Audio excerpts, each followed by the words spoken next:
998, 999. Oh, how you doing, guys? Just counting all my stag chili. Ignore the Hormel chili here. That was from a darker time in my life.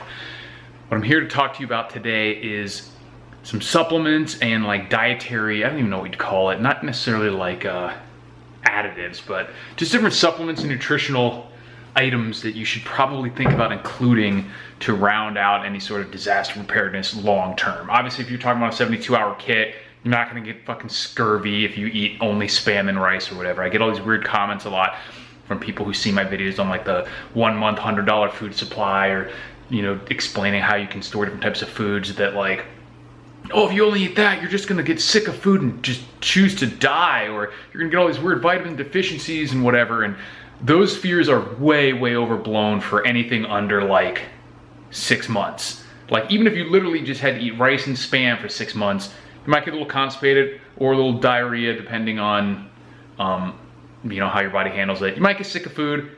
You're not gonna fucking die. You're not gonna get scurvy.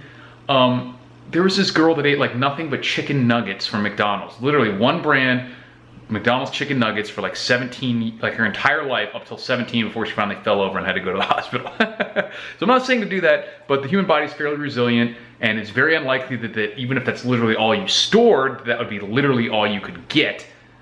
But for all you people who were, I mean, I am not only gonna eat Spam and rice. I have lots of other things in my food stores, as you can see. I have nutritional supplements and stuff as well. And a few of the ones that I think everyone should have if you're looking out past that 3 to 6 months, potentially, in terms of how long you would want to be able to go without going to a store or something, there's a few things you should look into. Protein is a big one, especially if you don't have a lot of money for canned meats, freeze-dried meats, anything like that. If you really want to go cheap on your food storage and you're doing beans, rice, oats, shit like that, that really doesn't have much of any protein in it. Yeah, beans have a little bit, but you know, this one I like in particular. This stuff is expensive nowadays, don't get me wrong. This is like 50, 60 bucks, but compared to the amount of like meat or other food you'd have to get the same amount of protein, this thing has 81 servings of 25 grams of protein. And the good thing about this particular brand, this is what I use just for, you know, a day-to-day too, is because it doesn't have anything else in it. The ingredient list is so clean. All you have a little bit of sunflower lecithin and protein from whey. 25 grams per scoop. Almost no carbohydrates, almost no fat, a little bit of vitamins. That one's really great. And you can dump that into your oats or whatever. It really doesn't have much of a taste. It's unflavored. They have flavored ones if you wanted to mess with that, but really doesn't have much of a taste. Just kind of makes the water a little bit grainier if you dump it in water. I put it in like orange juice or whatever, and you can't taste it at all. It tastes fine. So protein is a big one, especially if you don't have really bolstered meat in your food preps. Another one something that people mention all the time is, oh my God, you're never gonna shit again, or you're gonna shit too much, whatever. Don't worry, I am ready to shit in a totally comfortable and safe way. When the shit hits the fan, I got the master plan. Fiber. Obviously you can get, this is the Equate brand of Metamucil, which is just natural psyllium husk, which you can buy pure as well. Now this stuff is really foul to me. It's really not strong flavor, but like it's this weird like earthy gamey sawdust flavor that if you just put that like directly in water or something, it's pretty gross to me. But again, you could add that to oats, you can add it to your protein, you can add it to juice. The commercial one that's mixed already comes with sugar.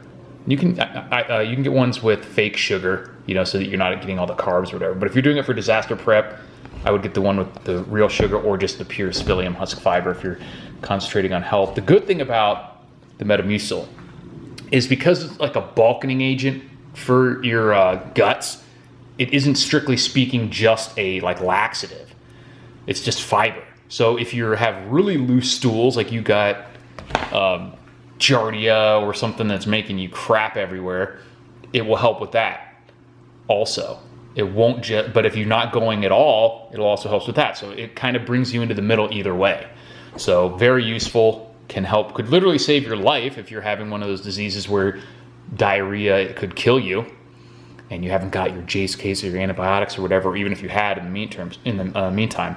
So some kind of fiber supplements are really great. It'll help you ease into a weird prepper diet if you have to, and could help you with different types of diseases and stuff as well. Magnesium. This one is interesting because it's definitely not going to be as much of a needle mover for most people. Could help with sleep. If you have, supplements are interesting, like vitamins especially, because if you have a deficiency in whatever it is, it could feel like a miracle. And if you don't have a deficiency in whatever it is, then it probably won't feel like much of anything. And that's kind of the way it goes with the magnesium, but it's not something that we get a lot probably in a modern diet. It can help with sleep, it can help with relaxation and like muscle cramps and stuff. I didn't really notice a huge difference with this. I got it for like restless leg syndrome type stuff. Not a huge not really a needle mover for me, but it is something that's useful to have on hand. Same with creatine. This one is great for every day. It helps with recovery and, not necessarily fluid retention in the sense, but like keeping your muscles hydrated and recovered. So if you're going to be doing a lot of hard labor and things like that, you don't want to, maybe eating less than you normally do, and you don't want to like lose muscle and everything. It just helps with all that too. So definitely you should probably have that. And this is just pure creatine monohydrate. The Now Sports brand is really good about having, I'll put the links in the description for all this, but they, other ingredients, where is it? None. It's pure creatine monohydrate. It's one of the most well-studied supplements out there. Yeah, enough said. All right, so this generic one, we didn't have one of the actual containers that it came in, but this is just a massive tub of turmeric. And turmeric is really good for inflammation. Obviously you can use it as seasoning, dual purpose, but it's really great to take for like inflammation in the same way that you might take like ibuprofen or something like that, but it's more natural and probably a lot cheaper and isn't hard on your liver in the way that those ibuprofen and naproxen and some of those are.